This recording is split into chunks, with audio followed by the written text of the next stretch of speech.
entertainers or actors get political. It's just something I can't stand watching. No, it's not with gay marriage. It's with why does anybody get an advantage over anybody else because they happen to live with somebody and have a family? I don't.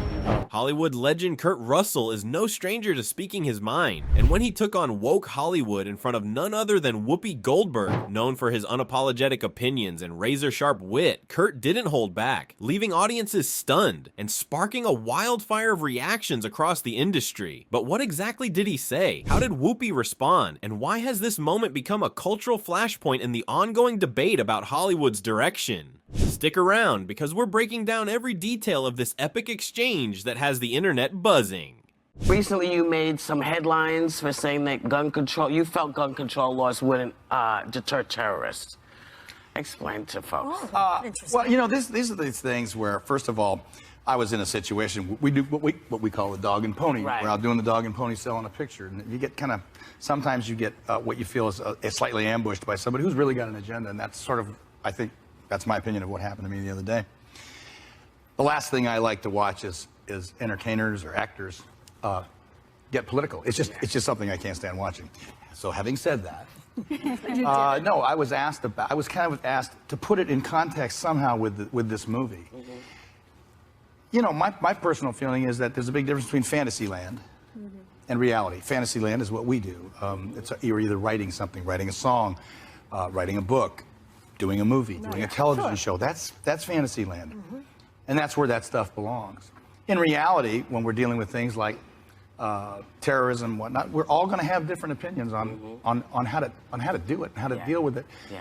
Mine happens to be that I think there's a very strong reason Founding Fathers had for the Second Amendment, and that is that no government ever hasn't had to fight its own people, and its own people hasn't had to fight its own government. We had our Civil War. If that Second Amendment hadn't been there, those people would not have had the opportunity to do what they considered was defending their life, their way, their style of living. So I agree with that. I think that's an important part of our existence, and it's basically that simple. I think that people more object to the excesses of the Second Amendment, not the Second Amendment. It's these and that's where the debate comes in. I think it's too bad that the debate can't remain kind of civil too, and that's hard to do. It's one of those things that it's like I talked about. Sometimes talking about terrorism. Whatever we do, and we all have our opinion on that too. Whatever we do, we're a little late for the people who've died. And if you know somebody, or you know a child that was maimed in that situation, I got a strong feeling that one's opinion has a tendency to change that. Yeah. So I just leave it open for interpretation by all different people, and just say we're all in this together, and we're going to hear each other talk about it. Is that the last time you're going to talk politics as an actor? Till I'm asked tonight, I'll be asked in an hour and a half about it. Once they trot that pony out there, I go let it go. But you know what? If we have to be in it with somebody, I'm glad we're in it with you. Love you, baby. Kurt Russell has been a Hollywood staple for over 6 decades. From Disney child star to action hero, he's shown incredible range and charisma in roles that have stood the test of time. Kurt Russell is universally admired for his professionalism, humility, and dedication to his craft. Co-stars often praise him for being down-to-earth and easy to work with. Whether it's action, comedy, drama, or even family-friendly films like Sky High, Kurt has mastered it all. His ability to adapt to any role is a testament to his skill and longevity. I'm a libertarian, so my beef with advantages given to anybody because they happen to live together and have a ring and have had a ceremony. I don't think married couples should get an advantage of any kind. So my beef isn't as a political move. It's not with gay marriage. It's with why does anybody get an advantage over anybody else because they happen to live with somebody and have a family? I don't. If you think gun control or something like that is going to change a terrorist point of view, I think you're like out of your mind. I think anybody is. I think it's absolutely insane. The problem we're having right now is that we don't have the concepts of how to turn it around and say, you may think you've got me worried about what you're going to do. Dude, you're about to find out what I'm going to do. And that's going to worry you a lot more. So the people who want to defend themselves can't? No, not so you can't, just so the idiots can't get a hold of them. Do you really believe they're not going to? Are you serious about that? Are you seriously? What good will that? Oh my God, you and I just disagree. I understand that you think that you can control the behavior of people that are dead set on taking your way of life away from you. I think you can control that. No. And there's only one thing you can do with that, and say, no, dude, that's not going to happen.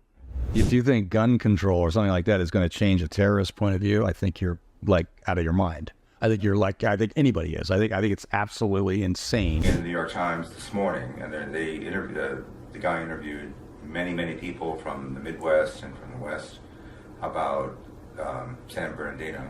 Mm-hmm. And the basic conclusion is that there's everybody out there has this feeling of anxiety about when's the next one. So how do you connect the dots for me? I think that there's a feeling about shootings and violence that's different now in 2015 than it was in the mid-90s. Oh, sure. It's not the 90s, and we're in 2015. But Quentin's doing the same game, more or less. Quentin does what he does. Yeah, Quentin's, he's like painting a picture, he's like writing a story, or he's like a filmmaker. Right. No, I think that to mix and match reality with fantasy is something I don't understand, but that's just me. Yeah. I think that we should understand the difference.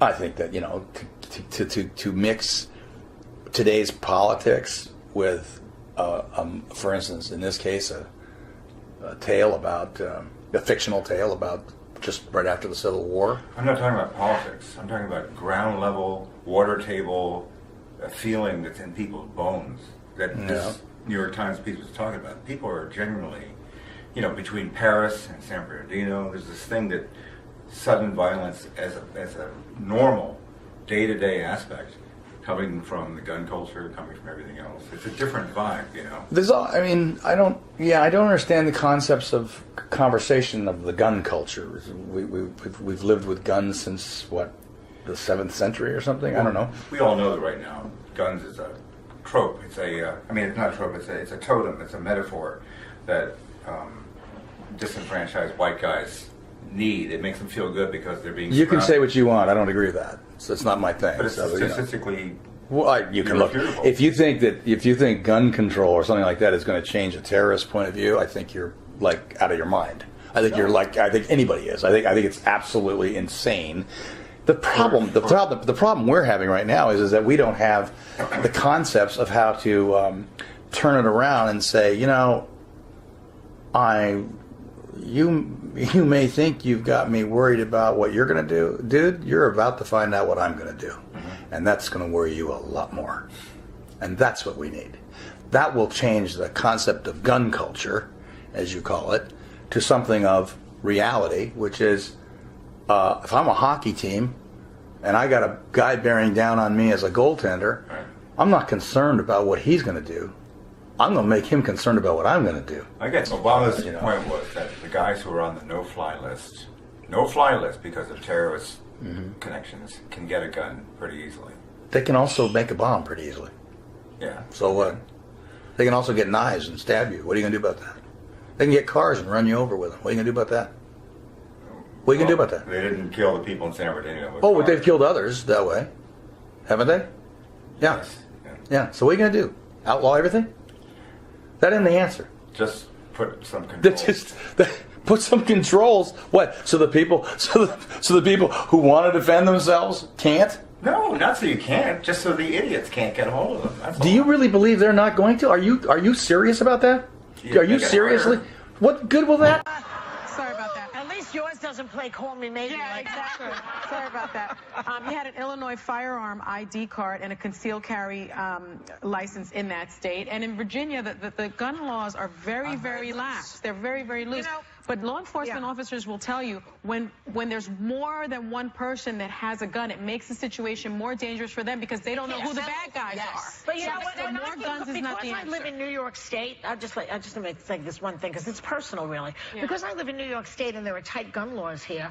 I take the subway, I take the bus, I walk around freely. If I was living in one of these states, open carry or whatever they are, I would never do public transportation. I'd be afraid that some guy in the subway would have a fit, just go mad.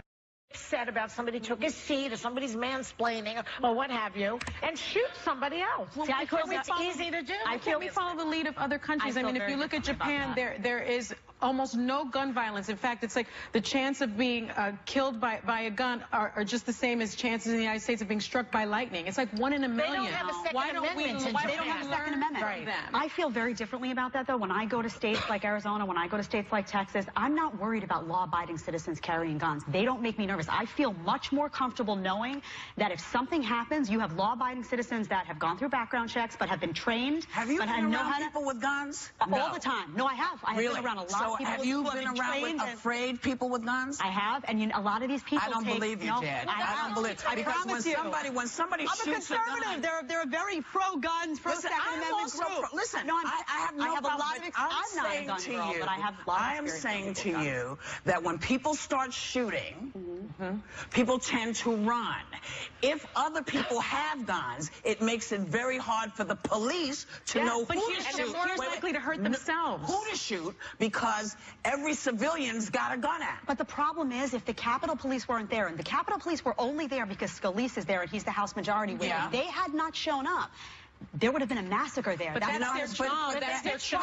But if you live in a society where only the police have guns, that's called a police state. That is not the United States That's of not America. called the police. That is not the United States. I don't We know. have the Second Jed, Amendment that in is this not. country. Listen, the Second Amendment. Let's talk about the Second Amendment then. Please. Okay, because the Second Amendment is about a militia.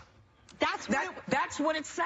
But that was at the That's time that what it was written. That's It's right. the right to bear arms, yes. to protect yourself If and your family. Do you, Not to protect yourself can you and your put- family. That's not if what you the could Second put up Amendment is about. the militia, the Second Amendment while we're talking about other stuff. We'll be right back.